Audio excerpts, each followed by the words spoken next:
July 1945, Wewak region, Papua New Guinea.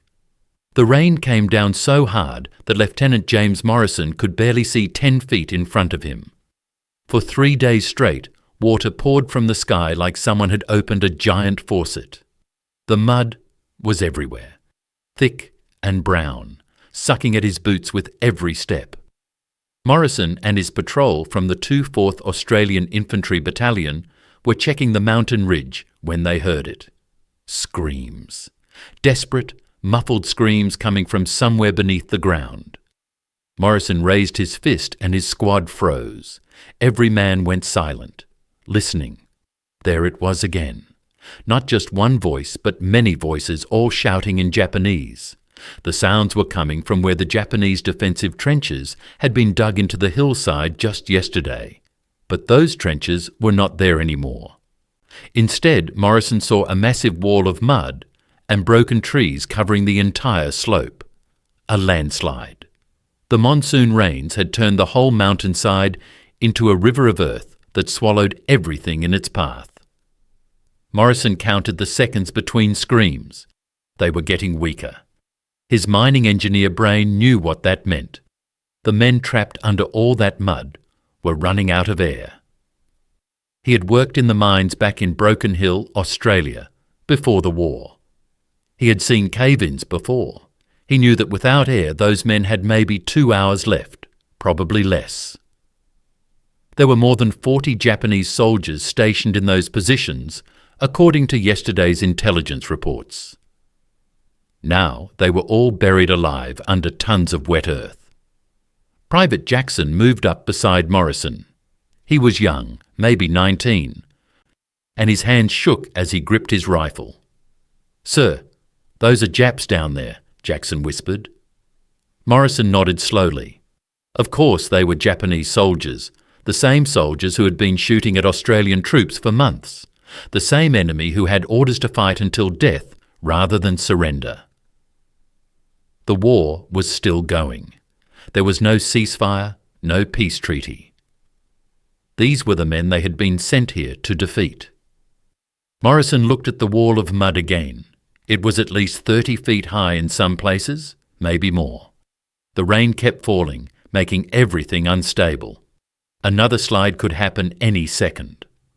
More screams rose up from below the earth, fainter now, more desperate. He could hear the fear in those voices even though he could not understand the words. They were calling for help. They were calling for anyone to save them. The radio crackled on Morrison's belt. He pulled it up and heard Captain Reynolds, his company commander, checking in from base camp.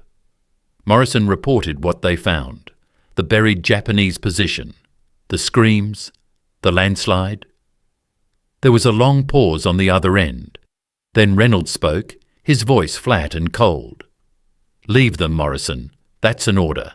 Fall back to base. Those men are enemy combatants. We don't risk Australian lives for the enemy." Morrison expected that response. It was military protocol, written right there in the field manual. Do not endanger your own troops to help enemy forces. The mission was to fight the Japanese, not to rescue them. But something about hearing those screams made Morrison's stomach twist. His sergeant, a tough man named Davies, who had fought in North Africa, moved closer. "You heard the captain." "Sir," Davies said quietly, "we need to move out before this whole ridge comes down on us too."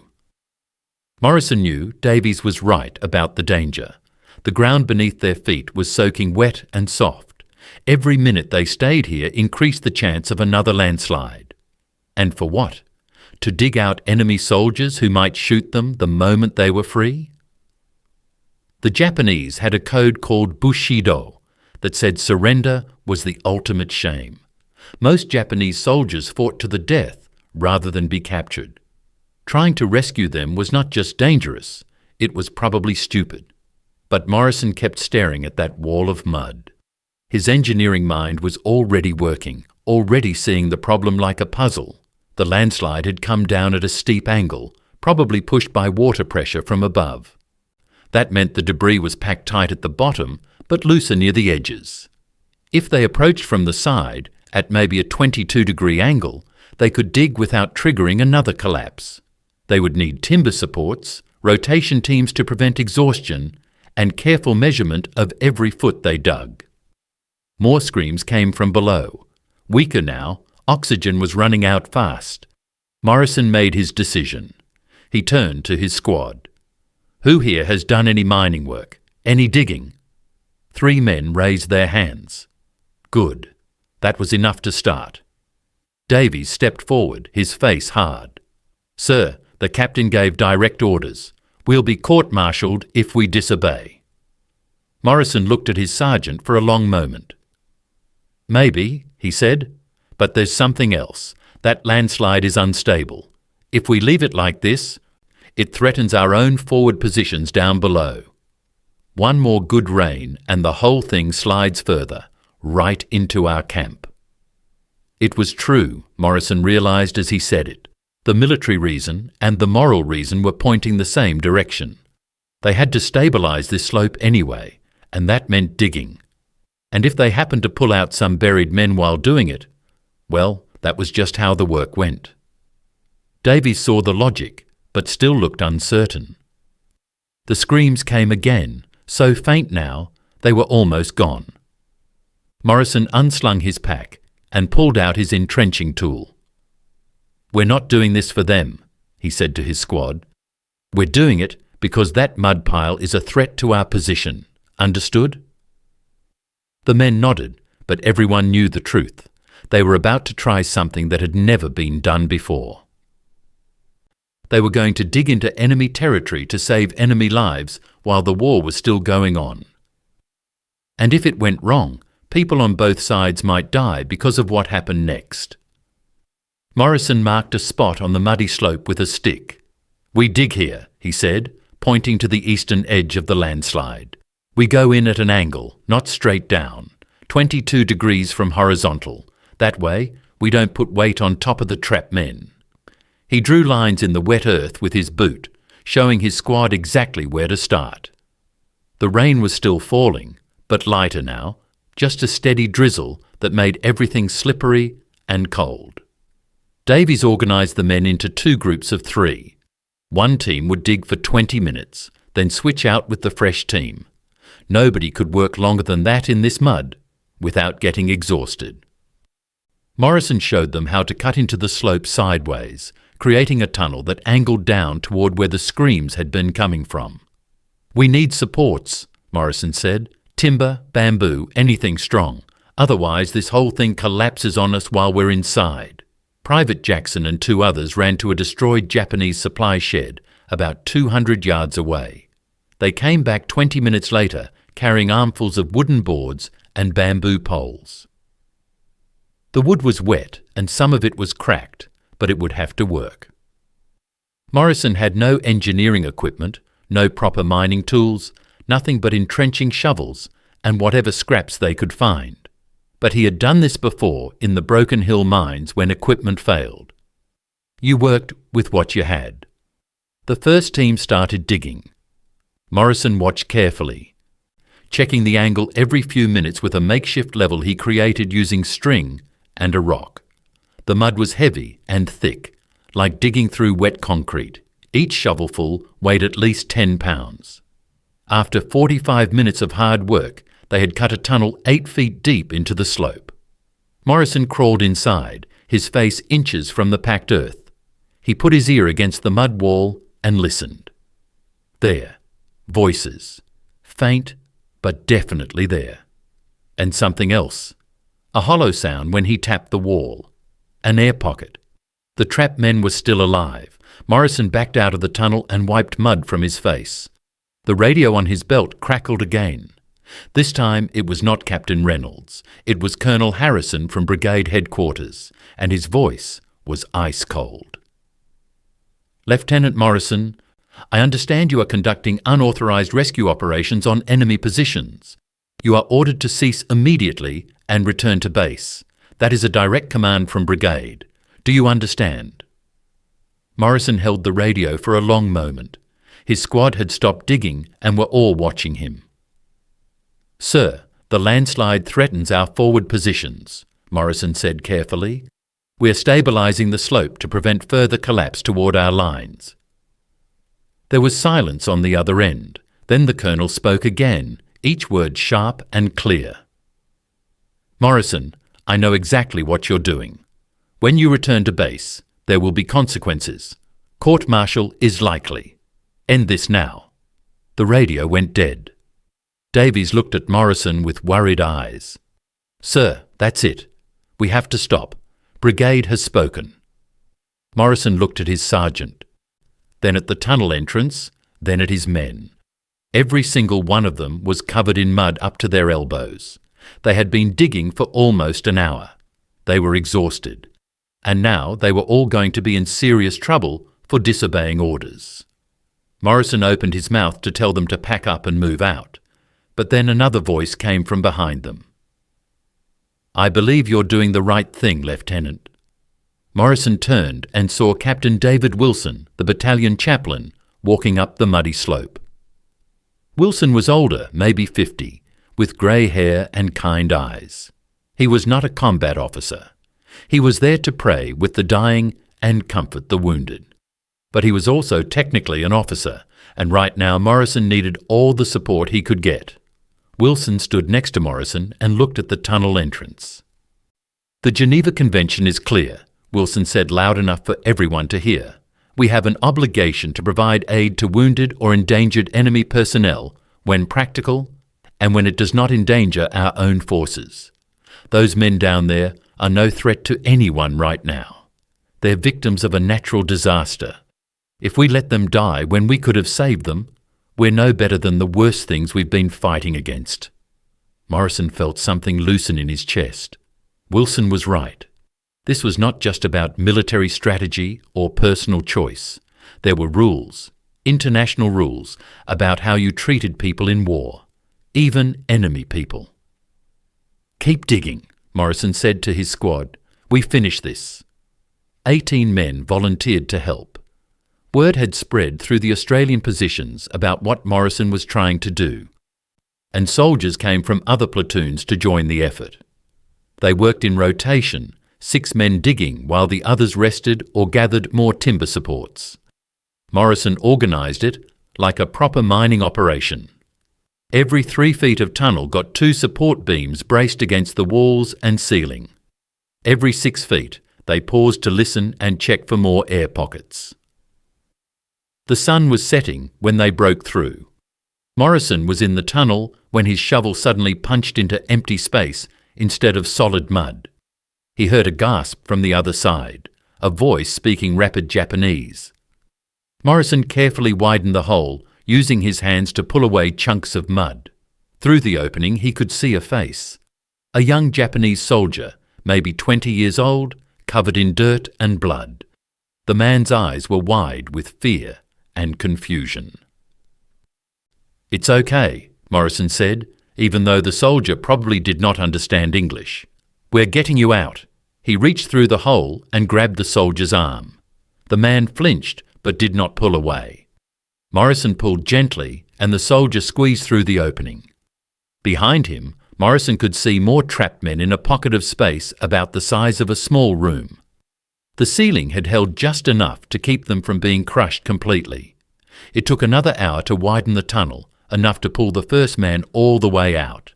3.5 hours of digging total. When the Japanese soldier finally emerged from the tunnel entrance into the fading daylight, he collapsed on the ground, gasping and crying. He was badly hurt. His leg was broken and he had a deep cut across his forehead. But he was alive. Morrison waited for the man to attack, to try to fight, to do something violent. The soldier just lay there in the mud, breathing hard, staring up at the sky like he could not believe he was seeing it again. 2 Australian medics rushed forward with bandages and water. The Japanese soldier did not resist. He let them work on his wounds, tears running down his dirty face, saying something over and over in Japanese that Morrison could not understand. Davies stood next to Morrison, both of them watching the medics work. "One down," Davies said quietly.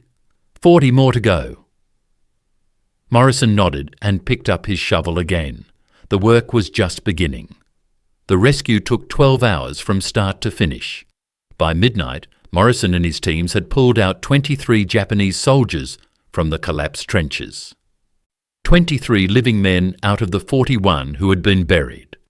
Before Morrison started digging, every single one of those men would have died. Now more than half of them were breathing air, drinking water, getting their wounds bandaged by Australian medics. The math was simple and stunning. 56% survival rate when everyone expected 0%.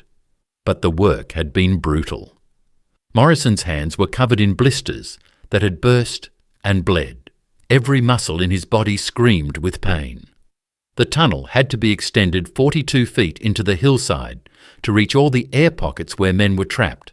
Some sections had collapsed twice and had to be redug with fresh timber supports. The smell inside the tunnel was awful. A mix of sulphur from the disturbed earth, the copper smell of blood, and human waste from men who had been trapped for hours with no way to move. The sounds would stay with Morrison forever. The thunk of shovels hitting rocks in the dark, the creak of bamboo supports straining under tons of weight, desperate shouts in Japanese and English mixing together as Australian diggers called back to let the trapped men know help was coming. The crying. So much crying from both sides. Japanese soldiers sobbing when they saw daylight again. Australian soldiers crying from exhaustion and relief when they pulled another man free. And underneath it all, the constant hiss of rain on mud and the groan of the unstable hillside threatening to collapse on everyone. Something strange happened in the final hours of the rescue. The Japanese soldiers who had been pulled out first, the ones whose injuries were not too bad, started helping with the digging. A soldier named Yamamoto, who spoke a little English, pointed at the tunnel and said, "My friends, still inside." Morrison hesitated. Giving shovels to enemy soldiers seemed insane. But Yamamoto's eyes were desperate and honest. Morrison handed him an entrenching tool. Soon there were Japanese and Australian soldiers working side by side in the mud, passing rocks and dirt back through the tunnel, bracing supports together. When words did not work, they used hand signals and gestures. When someone got tired, another man took the shovel, regardless of which uniform he wore. The war did not stop existing. They all knew that. Tomorrow, they might be enemies again. But right now, in this moment, they were just men trying to save other men from being buried alive. Not everyone understood what Morrison was doing. Around 10 o'clock that night, Lieutenant Parker from C Company showed up with 20 soldiers. Parker was young and angry, his face red even in the darkness. "What the hell is this, Morrison?" he shouted. "You're giving weapons to the enemy? You're working alongside Japs? This is treason!" Morrison stood up from where he was helping to widen the tunnel entrance. His uniform was so covered in mud that his rank insignia was not even visible anymore. "These men are not a threat," Morrison said, keeping his voice calm. "They're helping us rescue their friends. Then they'll be prisoners of war, properly documented and held according to the Geneva Convention." Parker laughed, but it was not a friendly sound.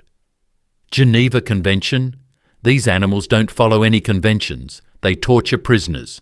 They fight to the death. And you're treating them like heroes?" Parker turned to his soldiers. "Lock and load. If any of those Japs makes one wrong move, you put them down." The Australian soldiers raised their rifles. The Japanese soldiers who had been helping with the rescue froze, their hands in the air.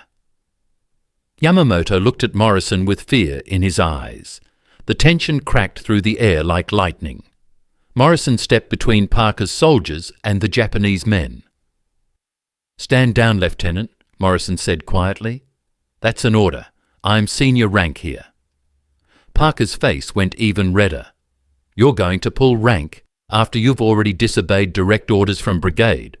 You're finished, Morrison, and when we get back to base, I'm reporting every single thing I've seen here tonight." Parker turned and marched away with his soldiers.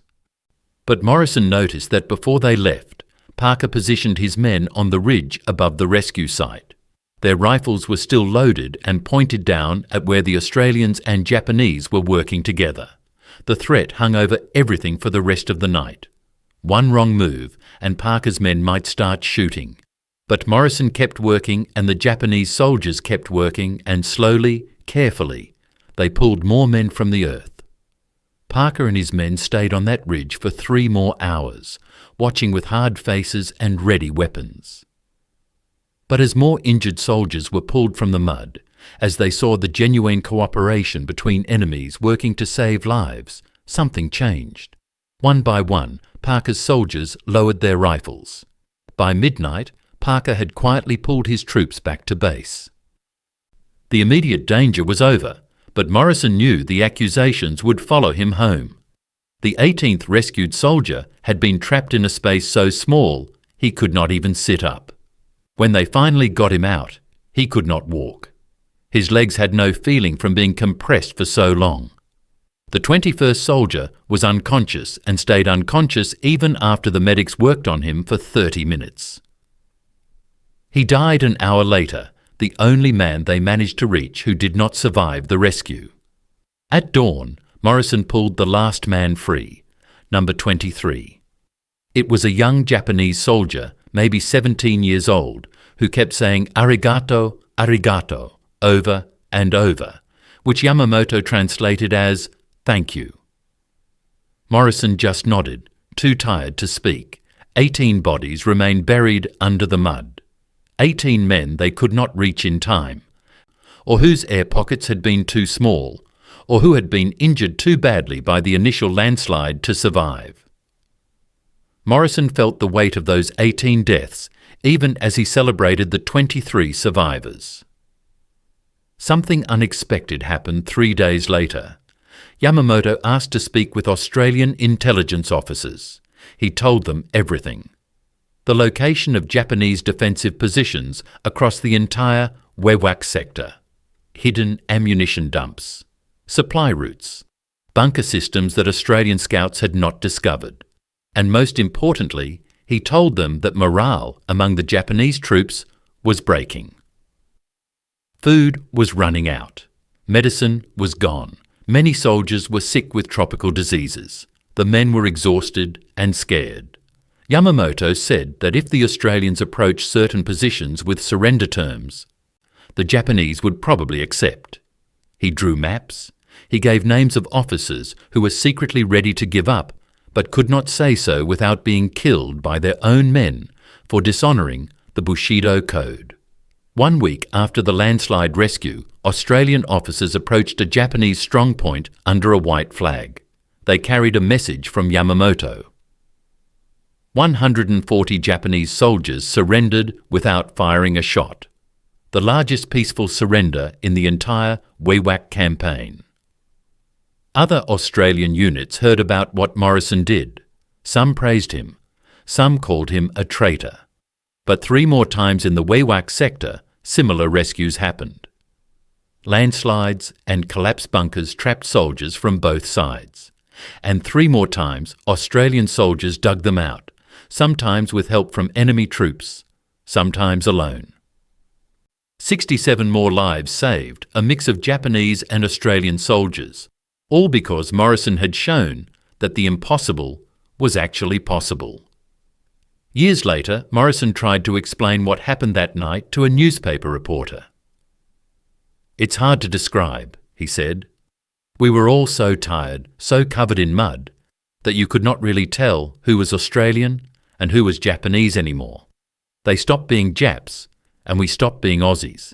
We were just blokes trying not to die in the mud. And I realised something important that night. War makes you think of the enemy as less than human. But when you're digging a man out of the earth and he's crying and bleeding and scared, just like you would be, you remember? You remember that he's just a man, just someone's son or brother or father. And maybe that does not change the war. Maybe tomorrow you're enemies again, but for that moment you're just humans helping humans, and that mattered more than any order or any rule or any military strategy ever could. The war ended 2 months after the Landslide rescue. Japan surrendered in August 1945, and suddenly all the fighting stopped. Morrison returned to Australia in October with the rest of his battalion. He expected to be court-martialed immediately for disobeying orders. Instead, his commanding officers seemed confused about what to do with him. He had violated direct commands from brigade headquarters, but he had also saved 23 lives and helped secure the peaceful surrender of 140 enemy troops. The rulebook did not have a clear answer for what Morrison had done. In the end, Morrison received an official commendation. Not a medal, not a promotion, just a letter that said his actions showed initiative and courage in difficult circumstances. The letter carefully avoided mentioning that he had disobeyed orders. It also carefully avoided saying whether what he did was right or wrong. Morrison kept that letter in a drawer and never talked about it much. But something more important than a medal came from that night in the mud. Other soldiers had heard the story. Officers in other battalions started asking questions. What if we face a similar situation?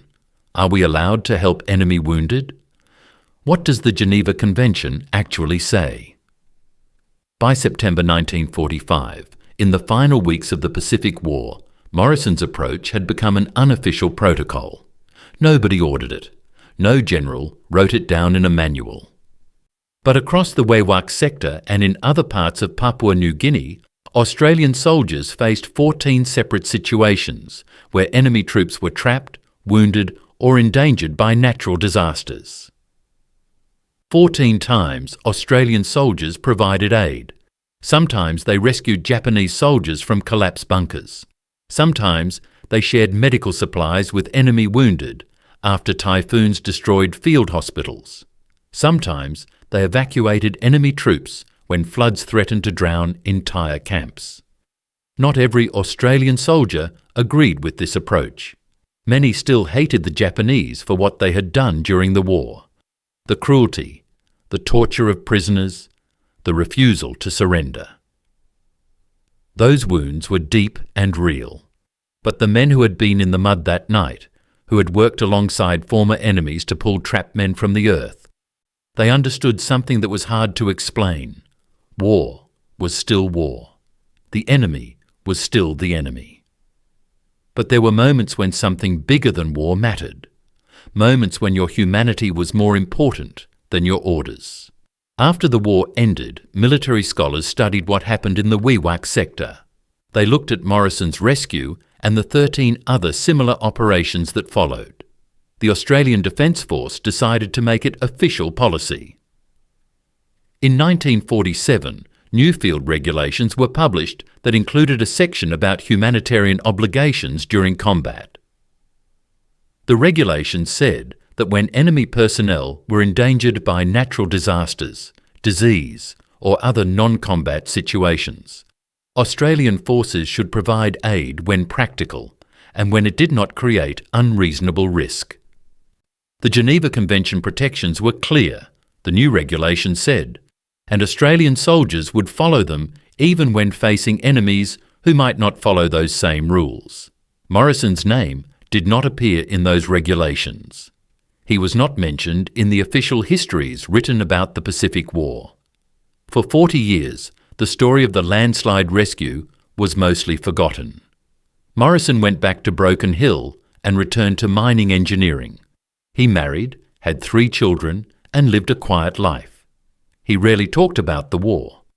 When people asked if he had done anything important during his service, he usually changed the subject.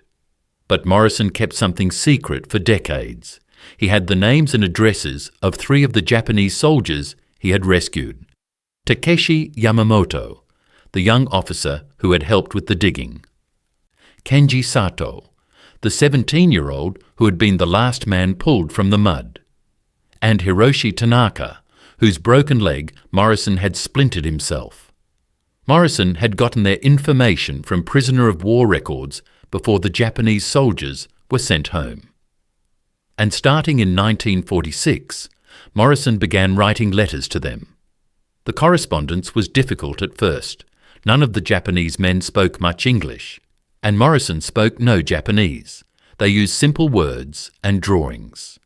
Later, Yamamoto's son, who learned English in school, helped translate. The letters were not about the war.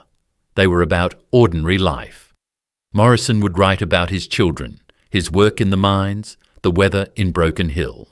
Yamamoto wrote about rebuilding his family's farm, about how hard it was to find food in post-war Japan, about his hope that his children would never see war. They became friends through paper and ink, connected by one night when everything changed. In 1985, something remarkable happened. Yamamoto, now 62 years old, travelled to Australia. It was his first time leaving Japan since the war. He came to Sydney and asked to meet Morrison. The two men had not seen each other in 40 years. They met at a small cafe in Sydney's downtown. Morrison was 70 years old now, his hair completely grey, his hands still scarred from decades of mining work. Yamamoto was shorter, thinner, wearing a neat suit and carrying a wooden box wrapped in cloth. They sat across from each other, and for a long moment neither man spoke. Then Yamamoto opened the wooden box. Inside was a small Japanese flag, the kind soldiers carried during the war. But this flag was different. It was covered in writing, hundreds of signatures and messages in Japanese characters. Yamamoto explained through his son, who had come as translator. After the war, Yamamoto had found all 23 men who survived the landslide. All of them. Some lived in Tokyo, some in small villages, some had moved to other countries. But Yamamoto tracked them down over many years. He asked each man to sign this flag and write a message. The messages all said similar things. Thank you for our lives. Thank you for seeing us as human. Thank you for not leaving us to die. Yamamoto gave the flag to Morrison. You saved my life, Yamamoto said in halting English. You saved all our lives, not just from the mud. You saved us from becoming monsters.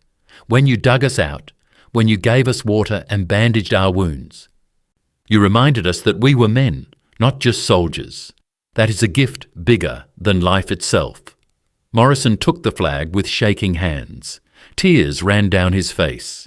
He had never told his children the full story of what happened that night. He had never explained why he risked everything to save enemy soldiers. But Yamamoto understood. They both understood. A newspaper reporter heard about the meeting and wrote an article. Suddenly, 40 years later, people wanted to know about the landslide rescue. Morrison gave one interview, told the full story, and then refused to talk about it anymore. I just did what needed doing, he said. Any decent man would have done the same. Morrison died in 1989, 4 years after meeting Yamamoto in Sydney. The Japanese flag was buried with him, placed in his coffin by his family. But the story did not die. The Australian Defence Force Academy, where future military officers train, added Morrison's story to their curriculum. It became a case study in ethical leadership. Cadets debate what Morrison did. Was he right to disobey orders? Should military discipline be absolute, or are there times when conscience must override commands? There are no easy answers, and that is exactly why the story matters. Today, Morrison's approach is taught as an example of moral courage in impossible situations. War creates the conditions for our worst impulses. It teaches us to dehumanize the enemy, to see them as targets instead of people. War demands obedience to orders, loyalty to your side, and suspicion of anyone different. These things are necessary for survival in combat. But they are also dangerous because they can make us forget what we are fighting for in the first place. Morrison's story teaches us that humanity can survive even in the most dehumanizing conditions, that sometimes the most important battles are not fought with weapons, but with choices. The choice to see a trapped man as a man, not just as an enemy.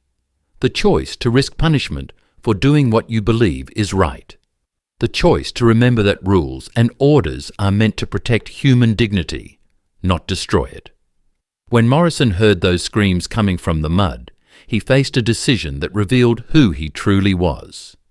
Not just a soldier following orders, but a human being who refused to let other human beings die when he had the power to help them. War will always exist. Conflict between nations, groups, and people is part of human nature. But so is compassion. So is the ability to recognize suffering and respond with kindness, even when that kindness comes at great personal cost. Morrison proved that these two truths can exist together. You can be a soldier and still be decent. You can fight a war and still maintain your humanity. The mud, the screams, and the choice to dig remind us that we are always more than just the uniforms we wear or the orders we follow. We are people first. And that is a lesson worth remembering long after the guns fall silent and the wars fade into history.